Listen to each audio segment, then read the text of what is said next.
Bharatiya Janata party का चरित्र कभी मनुवाद से बाहर नहीं आ सकता।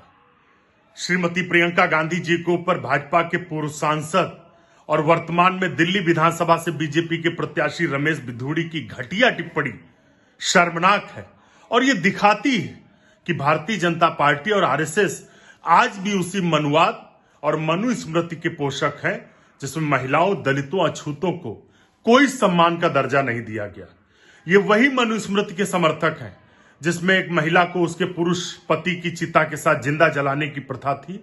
उसी सती प्रथा के समर्थक भाजपा और आरएसएस के लोग आज रमेश बिधूड़ी की टिप्पणी पर मौन है। आखिर भारतीय जनता पार्टी के नेताओं को प्रियंका गांधी जो इस देश की महिला नेता हैं, करोड़ों करोड़ महिलाएं उनमें अपने आप को देखती हैं, तो उन बीजेपी के नेताओं को महिलाओं के अपमान पर क्यों चुप्पी साध रखी है? क्यों महिला नेता जो भाजपा की हैं उनको अपना अपमान क्यों नहीं महसूस हुआ? और उसके साथ साथ प्रियंका गांधी जी के ऊपर जिस तरीके की घटिया टिप्पणी रमेश बिधूड़ी ने की है, क्या रमेश बिधूड़ी जी की बहन के गाल प्रियंका गांधी जी के गाल जैसे नहीं है?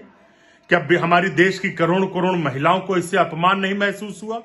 दरअसल ये रमेश बिधूड़ी के मुंह से निकले हुए शब्द ही नहीं है, ये बीजेपी और आरएसएस के द्वारा दिए गए संस्कार हैं जो आज रमेश बिधूड़ी के मुंह से फिर से निकले। ये अपमान पहली बार नहीं हो रहा है।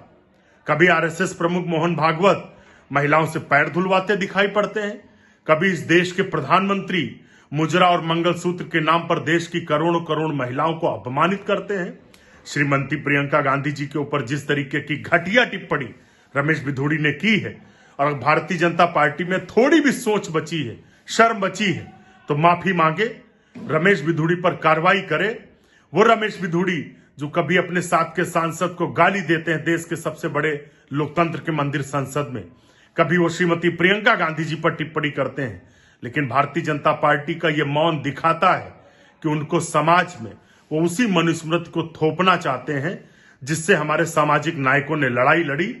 हमारे आजादी के नायकों ने इस मनुस्मृति से छुटकारा दिलाने के लिए संविधान दिया, लेकिन भारतीय जनता पार्टी आज भी उस संविधान से नफरत करती है, इसीलिए उसी मनुस्मृति की और मनुवाद की पोषक है।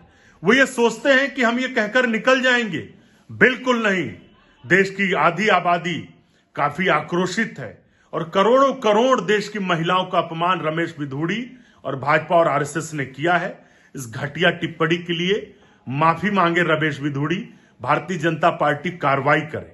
यदि कोई कार्रवाई नहीं करती है तो ये फिर से प्रमाणित होगा कि बीजेपी और आरएसएस की महिलाओं के प्रति जो घटिया सोच है वो न कभी बदली है न कभी बदलेगी।